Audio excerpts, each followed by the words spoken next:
It's your girl Angie. Welcome back to Kiss My Cheeks TV. Your girl is back. Your girl is back with Love and Marriage Huntsville. A lot of you all know. A lot of you all know I took a mini break because the storylines over there in Huntsville are stagnant. We still arguing about stuff over season one, and I kind of just gave up on it. But I believe this is a mid-season super trailer. The super trailer for the mid-season looked good. It looked promising. This episode, not so much, but I'm gonna review it. Your girl is back. I'm interested. Now you know I will drop this show in a heartbeat. I will drop it in a heartbeat if it goes stagnant again, but I'm gonna give it another chance because the super trailer looks good. I took a couple of notes. I don't feel like I need them, but let's get started. Up first, Melody meets with Tiffany and Baby Ace. Baby Ace is cute, but I say it all the time on these reality shows. Having a baby is not a storyline. Like, how many sipping seeds do we got to see? We see the baby. I'm sure everybody on the show saw your Instagram. Half the people on the show don't even like you, Tiffany. Nobody wants to go to your sipping seed, but we gonna have one. Tiffany immediately, instead of like, oh Mel, look at my baby, you want to hold him. Labor was this, and what's her husband name? Lewis is that. Like, instead of talking about her own business, she immediately jumps into, you seen Tiffany over there on Crime Stoppers? I didn't see it. I also don't live in Huntsville. So until the show, the super trailer came out, I had no idea what Kiki was out there in Huntsville was doing. It's a mess. I'm gonna get to Kiki at the end when she talks to Mel. I'm gonna say my 2 cents for that, but it's a mess. Tiffany is concerned about everyone on the show's brand and will Kiki tarnish people's brands? And I'm like, who on the show has a brand outside of Melody? And maybe the Scots have a brand with black, but other than that, who has some huge brand that needs to be protected? And what does Kiki have anything to do with it? From what I can put together, because a lot of this show is a puzzle piece to me, because like I said, y'all know I haven't been watching. I didn't watch last season when Kiki and Tiffany fell out, but apparently they fell out. So if it's beef, I can understand. I don't like you, so I'm gonna say everything negative about you. Into Melody likes Kiki, so she said innocent until proven guilty. I don't know that what we call a street court. It looked kind of funny, Kiki, but oh well. Um, they record the message about the sip and see, and I'm already ready to fast forward. I didn't see Baby Ace. I don't care. But cute baby, congratulations. Up next, we get into Courtney and Marceau meeting up at Black. I guess Courtney pulled up on Marceau at Black to talk about this $100. And I'm already highly irritated because we're talking about $100 here. We're talking about a man and his wife who have, I believe, a $20 to $30 million hair care brand. $100 is like 20 cents to them. They drop $100 everywhere. I don't even really trip over $100. I've told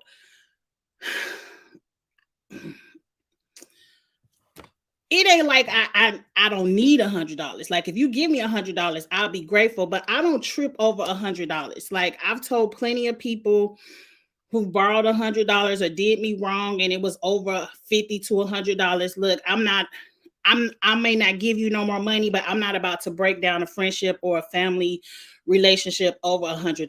Like this gives me storyline gone bad because y'all supposed to be rich bitches in Huntsville. Y'all supposed to be balling with chateaus and everything else in the middle of the jungle, and we tripping over $100. But whatever. Courtney says y'all didn't send us an invoice. If you would have gave me an invoice for 100, I would have paid it. I 100% believe that these people have plenty of money. If they need $100 to set up and do whatever at your event, I believe they would have paid it. Marceau talking about it was on the website. Sir, ain't nobody looking at your website. Nobody cares. Like, if you don't invoice me for what is due, I'm not going out looking for, oh, I wonder if I got to pay. Let me check. No, if you don't tell me I have to pay, send me an invoice, give me a phone call before the event. But anyway, I'm ready to fast forward past this $100. I really don't want to talk about it no more. Courtney gets into Marceau only having beef with women or only want to check women. I 100% agree, because you have all this smoke for Stormy in the clip, but her husband sitting in your face and you ain't got nothing to say. Now, mind you, men and women can do business. If it really, put the $100 aside. If it really was a business thing that needs to be taken care of, I don't mind the sexes checking each other over business, but this is clear storyline. And Marceau does give me, he quick to check a woman, to get in a woman's face and tell her XYZ, but when the husband come around, he don't want no smoke. But we peeped that about Marceau many seasons ago. Courtney gave the waitress $100 tip. Please, let's not talk about this $100 anymore. Okay, moving on. Kimmy visits Tisha in her new apartment.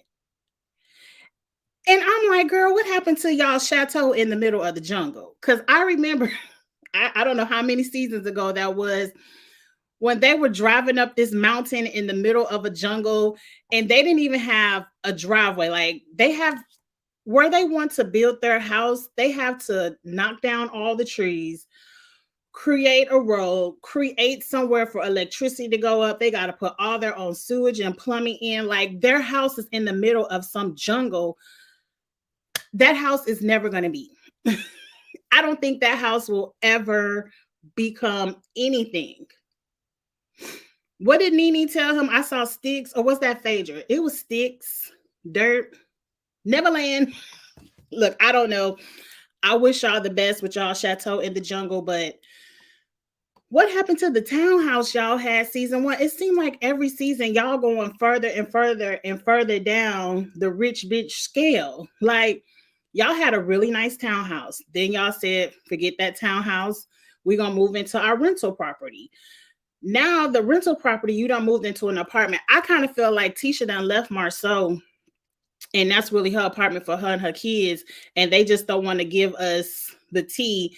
And they really could be separated, because I ain't see Marceau move into that apartment. I saw Tisha and them kids move into the apartment. I don't know. Get in the comments and let me know. Is this something, some tea I haven't heard about Tisha and Marceau? Because it looked like that's her apartment by herself. But anyway, where am I at in my notes? Moving on. So Tisha doesn't care about Tiffany and Stormy. And again, I ain't watched last season, so I don't remember when Tisha fell out with Tiffany and Stormy. I hope it's not over this $100, because if it's the $100, Tisha, move on. I'm ready to fast forward because I put that in my notes. I said I'm ready to fast forward because I don't know where the beef begins. Tiffany and Stormy are not a part of the comeback group, but I said, who is? I thought the comeback group was disintegrated, dissolved. Like, nobody is a part of the comeback group. What does that have to do with anything? But then Tisha also says nobody knows what Tiffany does for a living. And I could have swore the last time I saw, doesn't Tiffany do HR? Isn't she the one you call when you need an employee and she get all the resumes and send them to your company? I thought that's what Tiffany do, but I don't know.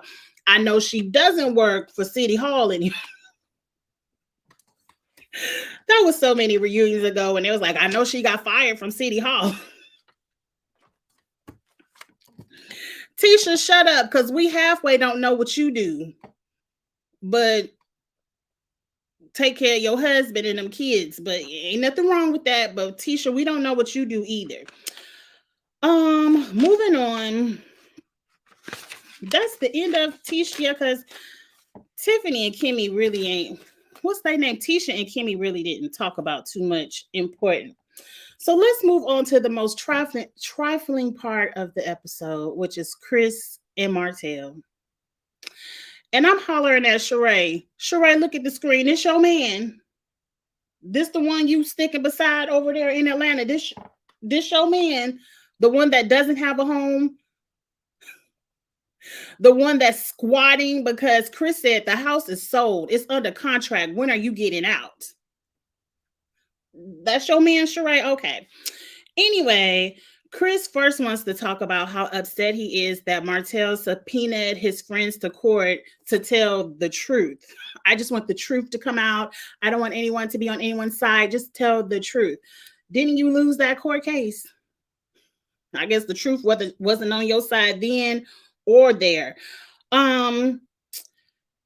Martell, something about 8 months. I can't tell if he had a 6-month contract or lease on the house, but he's been there 8 months, which is 2 months extra, or has he been there extra 8 months past his 6 months lease? Either way, Martell, these people have sold their homes and they want you out. How trifling. You telling Chris, well, you done sold that. You couldn't find me a house. You can't. Sir. Tisha has a 3-bedroom apartment over there. You telling me you couldn't go find you an apartment next door? It's not, you don't need a realtor to go get you a little place to stay, a little 1-2 bedroom. Now I know your kids got to come over when it's your week to visit. You can go get you a 3-bedroom townhouse, like this to me seems fraudulent. Because if I listen to the alleged tea on the streets, they say Martell really over there living with mama. Is it Shirley, Marlene, whatever Martell mama name is?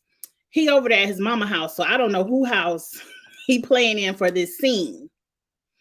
But either way, sir, you can't go live with your mama. How is it that Mel went out and got her a new house, but you were so broke? Because when y'all got divorced, didn't y'all split the money 50-50? How does Mel have a house but not Martell? Like it's very trifling that the homeowners have said the house is under contract. We'll give you 2 more weeks to get the hell up and out. And you talking about you need 90 days. When your stuff be on the curb, don't be upset when everybody on the YouTube is reporting it. Up next, Kimmy and Maurice.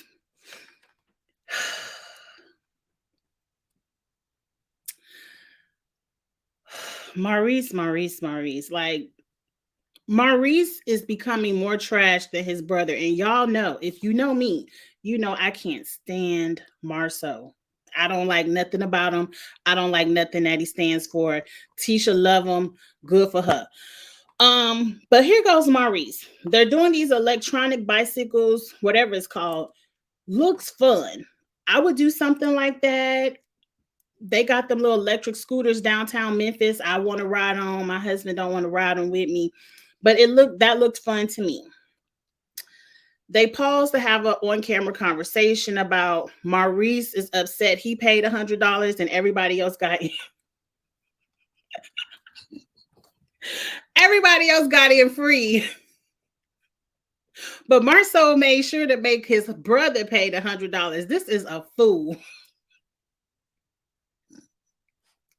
I don't know why this is funny to me. Hey, DM Rocks. I don't want to hear nothing else about this $100. Let's fast forward to sex and cancer. Look, you're trash. You're trash for getting on national television telling your wife that you don't want her to fake orgasms and that she has a mental block in being turned on for sex for you because you don't want her to fake it. You want her to be fully invested and turned on and juices flowing for you. And this lady has just finished radiation, chemotherapy. From the friends I know that have had, are in remission from cancer, some of these medications are for life. Some of these medications are at least for 5 to 10 years to make sure that the cancer doesn't come back.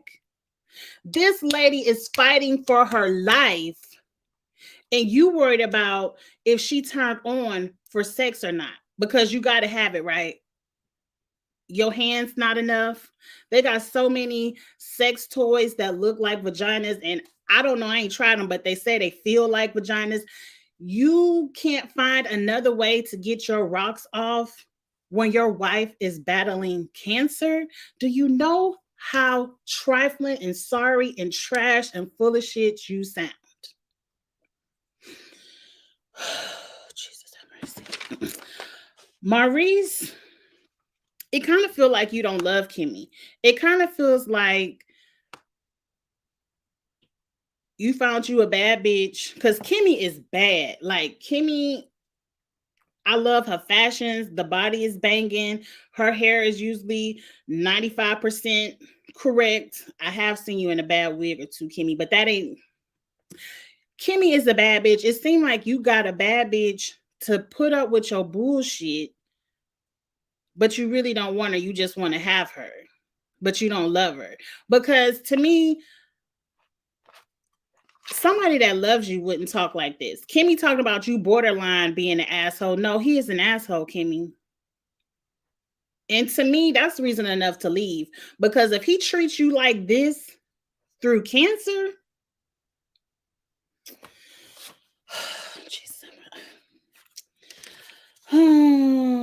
well, I don't even know why I wrote all these notes.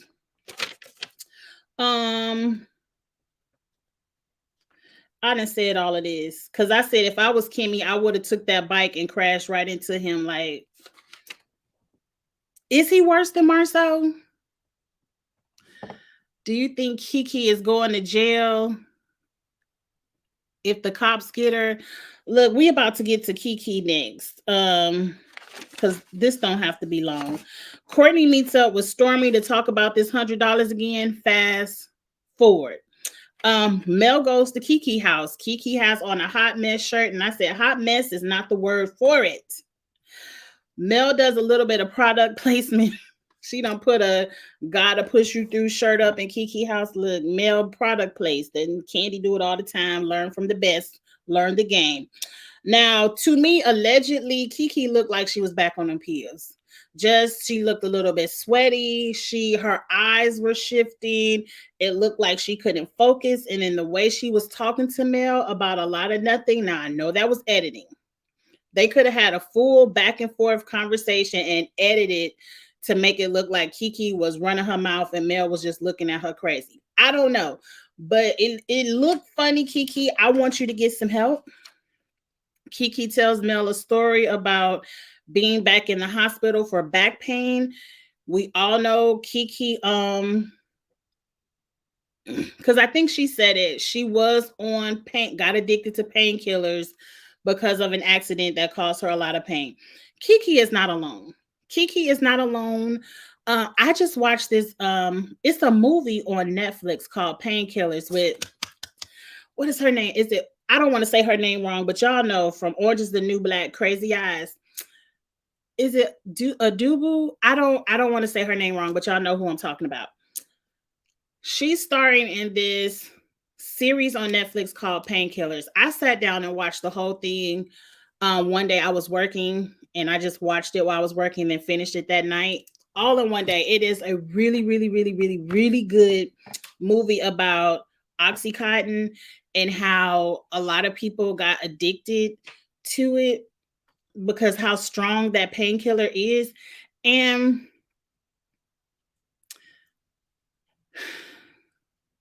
addiction is a disease. And I've never been in that kind of pain to where I've needed painkillers just to function. So I can't imagine. I don't want to put my comments in shoes that I've never been through. But I feel like instead of making fun of Kiki and getting on TV, trashing her, talking to her, mind you, we ain't seen the whole season. She might, I don't know what's going to go down. I feel like if that was your cousin or your friend, try to get her some help. Be like, girl, I don't know what you're doing down at the Home Depot with these locks and these kids, because who child did she have? Whose child was it? Was it her child? Was it her grandchild? Her niece? It was a girl. Her niece, play cousin. I don't know. Whose child walked out the store with the lock? Now, allegedly, what they said on the news is Home Depot got back everything they took that she put in her purse, but the little girl walked out the store with a lock. Are they really on national TV's Crime Stoppers looking for Kiki over a lock? A lock that don't cost no more than $5.99, $6.99? Even if it was a high-tech lock, no more than $20.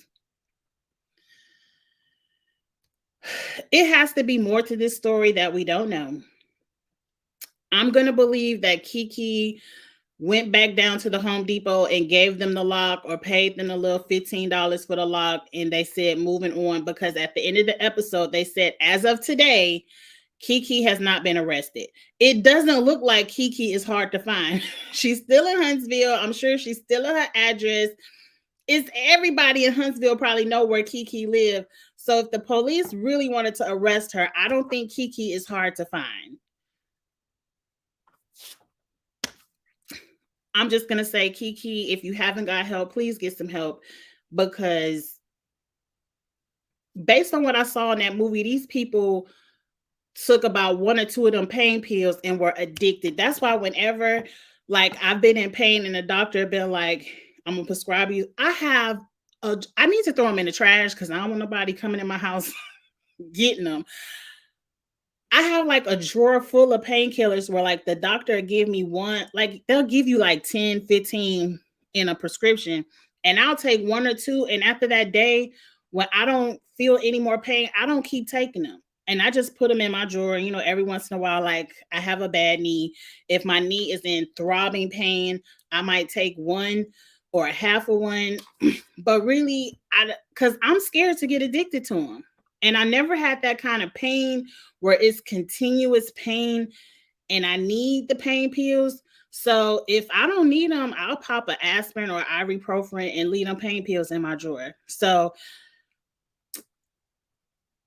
I want to say, based on what I saw on the movie, I don't fault people for getting addicted to them pain pills, because based on what I saw in that movie, they were designed, it was like legalized heroin. Like they knew people would get addicted to this stuff. And I'm going to say allegedly, I don't know the big brands coming for me, but allegedly it looked like they knew people would get addicted to this. And because it was legal, we still going to get rich.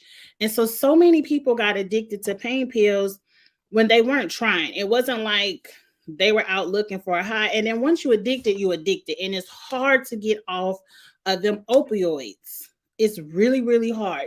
So I feel bad for Kiki. I hope she gets some help. I hope she can find a way to manage her pain. But okay. Is that the end of the episode? Yes. Yes. Okay. All right. That's the end of the review, y'all. This didn't have to be long. Your girl will be back with reviewing Love and Marriage Huntsville. I'm going to try to get to them over the weekend since they come on Saturday night. But my weekends and days are crazy. So I decided to do a lunchtime live. And it's done early. I can go get me some lunch. All right, y'all. I'll be back later on tonight on Kamisha's channel. I believe at 4 p.m. Central, we're going to do a Big Brother chat.